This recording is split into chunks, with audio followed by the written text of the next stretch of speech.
Ouais, voilà, je suis d'abord venu faire la connaissance du président de la Linafoot que je ne connaissais pas. Donc ça a été vraiment un plaisir d'échanger avec lui. Je crois que c'est un homme très averti sur toutes les questions de football. Je suis venu aussi pour prendre conseil, parce que comme vous l'avez dit, nous avons été nouvellement élus à l'EPF Kin.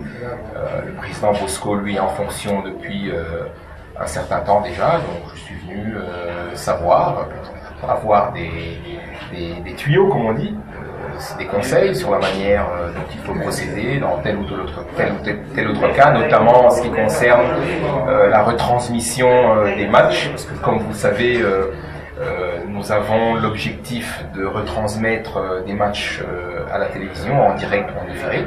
Donc nous sommes venus ici pour essayer de savoir comment ça fonctionne au niveau de la Linafoot, quels sont les accords qui doivent être pris, de quelle manière ces accords doivent être négociés par rapport à la conjoncture de notre pays, par rapport à la situation macroéconomique qui fait que les sponsors ne sont pas toujours enclins à venir sponsoriser une entité comme le PF Kin notamment. Donc voilà, je crois que ça a été une rencontre très fructueuse. J'ai eu beaucoup d'informations très utiles et que je vais mettre en pratique évidemment pour le bien de l'EPF Kin et pour le développement du football, parce que tout qu'on fait, c'est ça que nous recherchons, le développement des clubs, de l'entité et du football en général. Effectivement, nous sommes toujours dans le travail. Comme je viens de vous le dire, les sponsors ne se précipitent pas pour venir pour être partenaires dans un championnat comme le championnat de l'EPF Kin. Vous voyez déjà la Linafoot. La Linafoot n'a qu'un partenaire. C'est une grosse société de télécommunications que nous connaissons tous. Mais en dehors de cette société-là, il n'y en a pas d'autres. Et pourtant, c'est le championnat de la Linafoot avec des gros clubs, avec des milliers de supporters et donc avec des milliers de consommateurs derrière tout ça.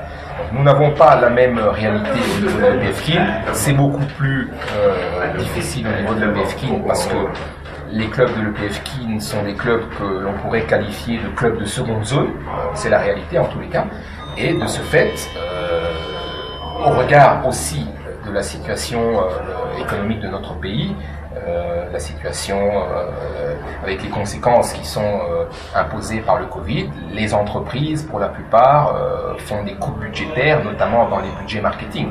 Donc il n'est pas facile aujourd'hui de trouver un sponsor. Néanmoins, voilà, nous continuons à faire ce travail. Nous avons un mandat de 4 ans. Si les sponsors n'arrivent pas à la 3e ou la 4e journée, ils arriveront peut-être à la phase retour, ou ils arriveront peut-être, probablement, à la 2e année de notre mandat. Nous savons que ce sont les moyens qui font avancer les choses, ce sont les moyens financiers qui concourent au développement des organisations, comme le PF Kin, au développement des clubs aussi. Donc je confirme ce que je vous ai dit avant l'élection. Nous travaillons dans ce sens-là et nous battons, nous allons continuer à nous battre pour ramener un sponsor à quelque niveau que ce soit. Même s'il ne donne que 1 000 $, nous allons prendre les 1 000 $.